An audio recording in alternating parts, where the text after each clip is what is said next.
watch out now. Wiggins, Curry, and Draymond Green. Maybe this team isn't so far away from title contention. Let's not get ahead of ourselves, though. But they are playing their best basketball right now, Bully.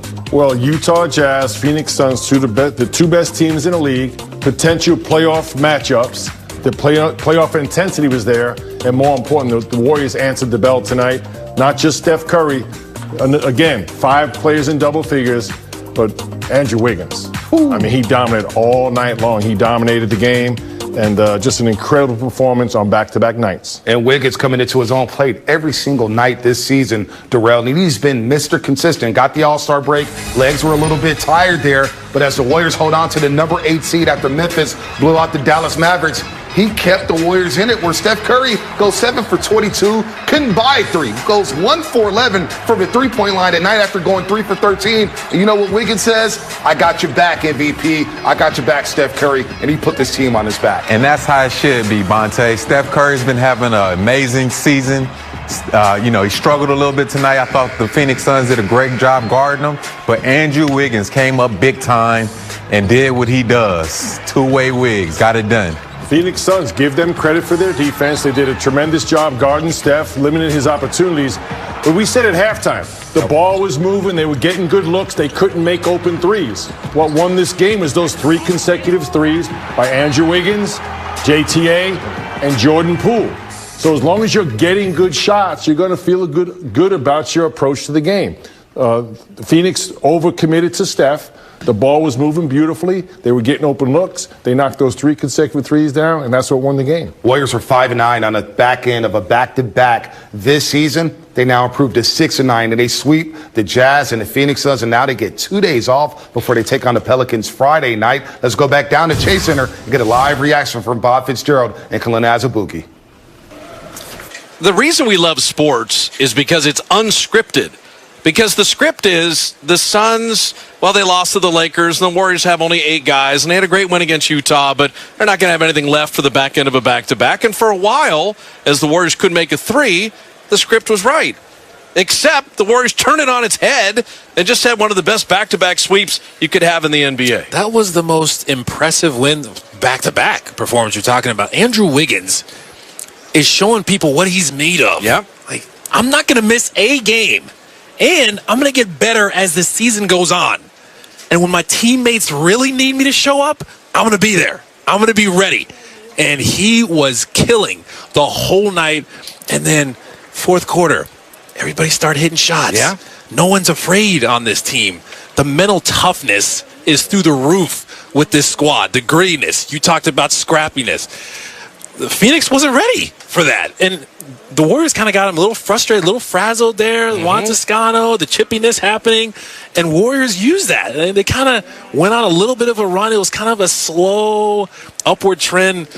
They figured it out, man. What a performance. I'm mystified. If you look at the fact that Jordan Poole and Ken Bazemore had 39 last night and 37 tonight, I guarantee Phoenix said if we stop Steph Curry, which they did, holding him 1 of 11 on threes, they didn't expect that 3 critical threes would be Wiggins, Juan Toscano-Anderson, and Jordan Poole, all in the fourth quarter. And what it does when you have 5 players in double figures out of the 8 that played is that this is the first time they really pulled Steph out of the mud to win a game. Curry was gassed, didn't have a good shooting night, and the Warriors came up with the win. His teammates had his back. His teammates know how hard it is to deal with what Steph is dealing with right now. All the bodies he sees, the physicality, and then the high IQ defenders that this team has, the Suns have, Mikal Bridges, Jay Crowder, even Chris Paul, just making sure that he felt them a lot tonight. And he was never in rhythm until the end. And he kept fighting. He kept moving without the ball. They used him as a decoy at times, fake handoffs. They got openings. They missed a ton of open shots, but they knocked down the big ones when they needed them. So you look at the big picture.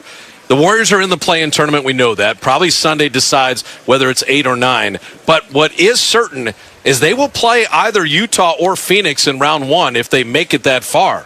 And this was a nice preview this week to see those 2 teams. The other thing is, look at Chase Center and the home record for the Warriors.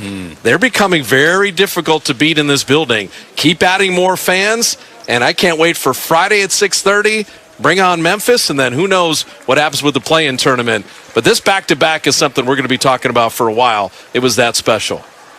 All right, let's look at the two games from the future Hall of Famers, Chris Paul and Steph Curry. Chris Paul played the entire fourth quarter, 24-10. He was special tonight. He was making some big-time shots. Steph Curry struggled tonight. Still finished with 21.6 assists, 3 rebounds, but the gravity that he creates on the floor helped out the others here as we break down this film tonight. What did you see here, Mully? Well, just great movement out the basketball, and Phoenix was locked in on Steph. They were sending 2-3 bodies, running him off the three-point line, but Steph, his relentless, perpetual motion, he's always going to find his shots. And as you said, Bonte and Darrell, he's always going to create opportunities for his teammates with his body movement. Yeah, you got to pay so much attention to him. And you could tell the Phoenix Suns had that day off and had a little bit of time to prepare for Steph Curry. Mully and I, we were talking about the rotations after he threw the pick and roll. They took away a lot of things, made it hard on him, put that length and size on him, tried to be physical with him as well. But Steph Curry still tried to find ways to be creative and get his teammates open shots. All right, the scoring average dipped just a little bit. He came in averaging 31.9. He's at 31.8. But still, he will take the win over the scoring title any day of the week. But this is something I think Darrell and Mully we're going to see in the playoffs, right? The way Phoenix played Stephen Curry, we could expect that moving forward, whether it's New Orleans, Memphis, the play-in game, and whoever they see in the first round possibly. Yeah, this was a playoff atmosphere. This is how guys are going to be dialed in to the game plan, to whatever players are doing, whatever the game before. So I thought Phoenix Suns did a great job. Still a little immature, still, made some mistakes down the end. Didn't finish the job like they should have, but the Warriors, they stuck it out and found a way to win. Back-to-back wins against the two best teams in the league in playoff atmospheres. The stars showed up for all three teams these last 2 games, right? Steph, Draymond had triple-double tonight. Wiggins was incredible.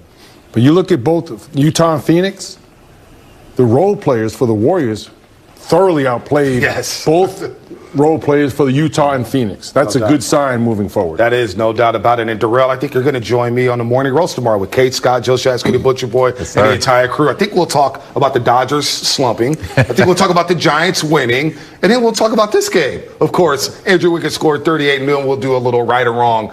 We got some Moses Brown in there, I think, for him. And some uniforms. So we'll do a nice little right or wrong with Darrell Wright tomorrow at 8:15 in the morning. You don't want to miss it as we'll recap this entire game. Warriors over the Suns, come back from 16 down and win the back end of a back-to-back against the Suns. We'll hear from the head coach, Steve Kerr, on tonight's big-time win at Chase Center. Warriors Post Game Live is presented by Toyota. Wouldn't it be